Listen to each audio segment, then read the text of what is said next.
live forever. We can all live forever. Yeah, just like who was that? Like the crippled 300 guy. You're like, may you live forever. Ephialtes. Ephialtes. May you live forever. I remember his name. He said, "May you live forever." Ephialtes. And he like looks up all.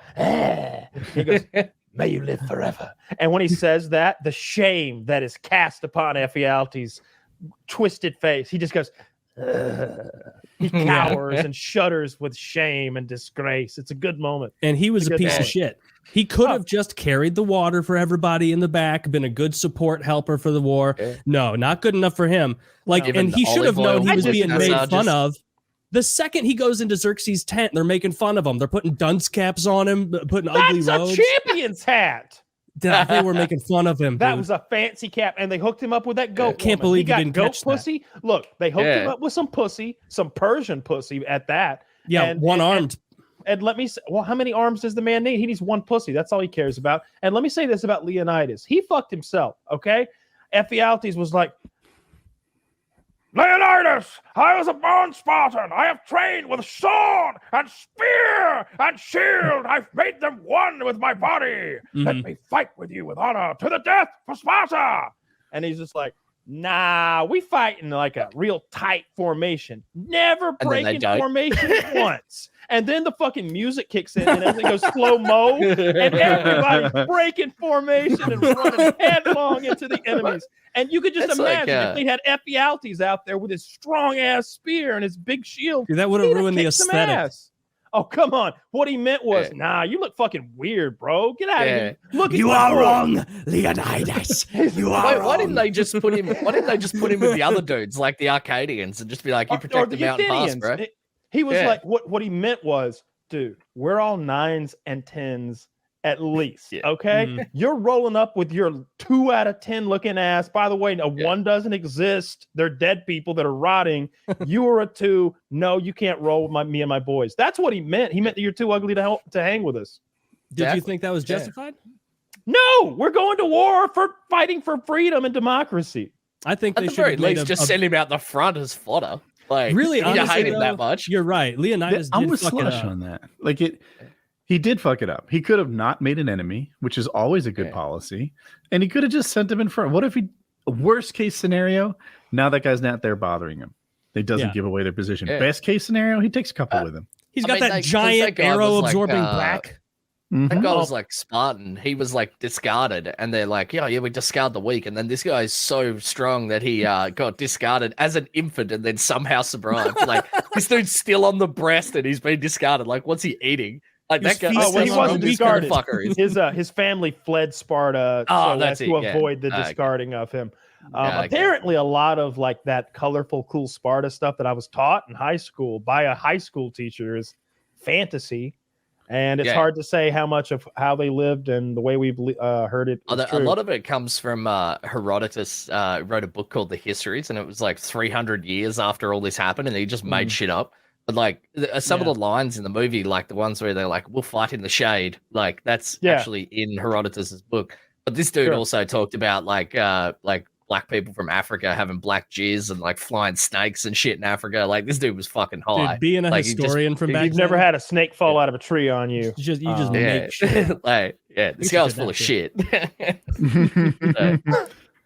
Yeah, I mean, you're right. That was bad leadership from Leonidas, because Ephialtes made it very clear when he did the whole "you are wrong, Leonidas." Like, he said it in a way that's like, this guy's not going to go home, man. Like, he's staying at the battle whether or not he's on your team. Leonidas should have been like, you know, that cripple back there. Yes, sir.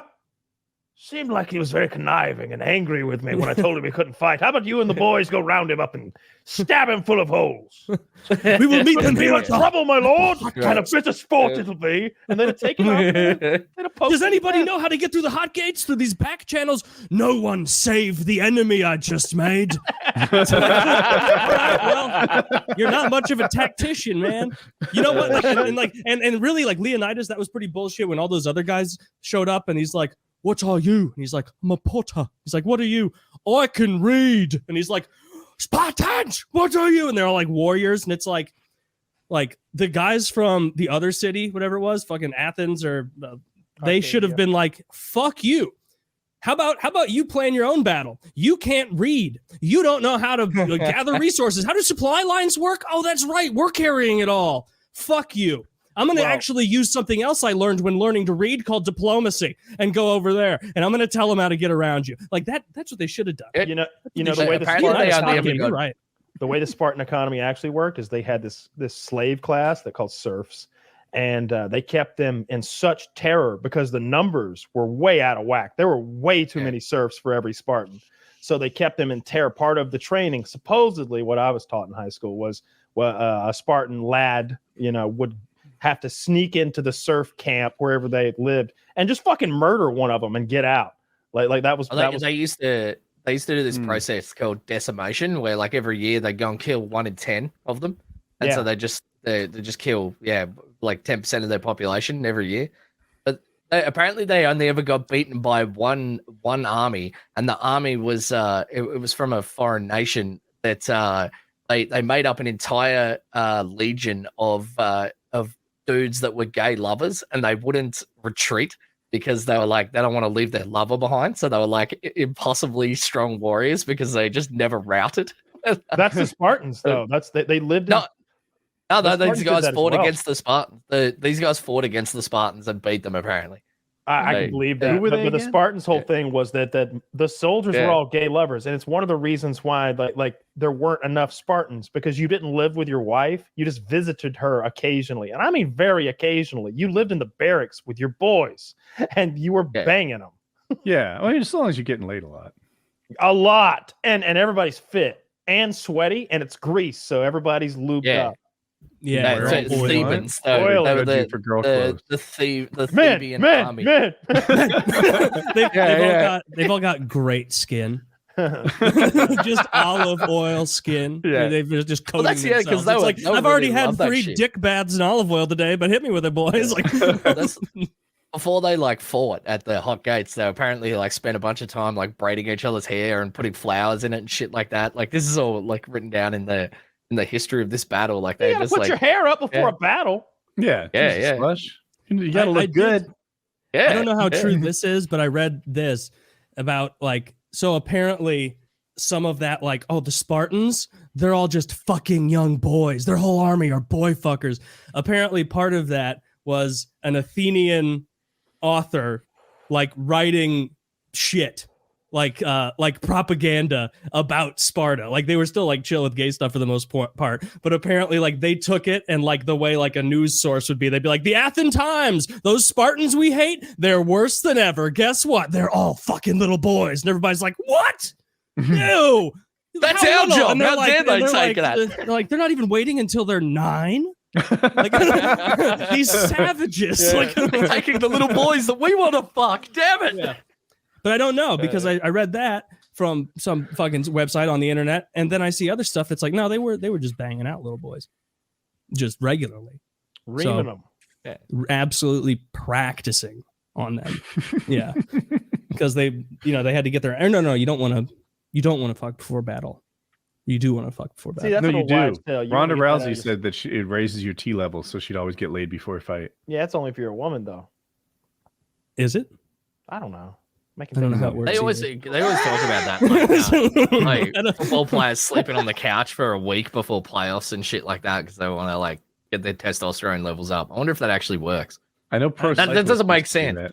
Because like massive like virgins would then be just like hulking humans because they just never fuck. Maybe it's because they just beat off all the time. Like how much is it raising your testosterone, and to what end? To be better at fighting.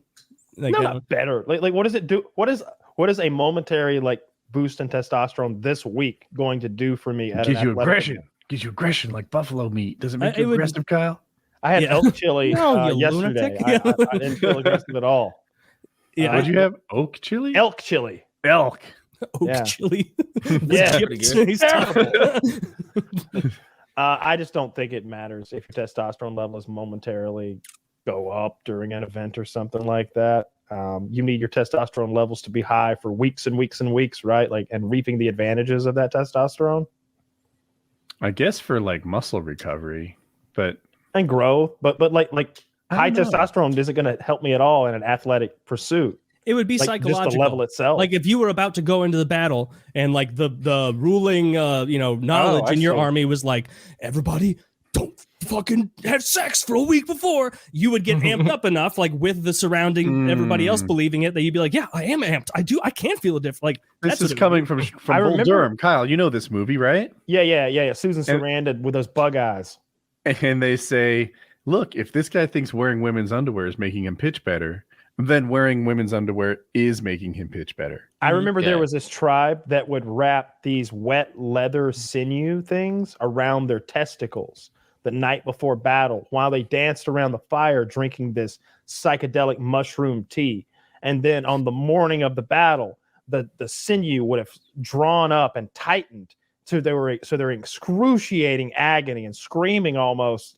And they're also insane from the psychedelics. And then they go just raging into battle. I'm gonna guess that they got their asses handed to them every time. It didn't go well. It's like, turns out voluntarily harming yourself and limiting your mobility, bad move. Well, they were hardcore though. Yeah. Like, I can't imagine having bound testicles would help me do anything. No, it makes I'd be fucking cranky. Well, you need to be cranky if you're going like, to I'm battle. not going to war. I'm in a bad mood. Like, fuck you. I don't want to work today. My balls hurt, you know? Sometimes you just have those days.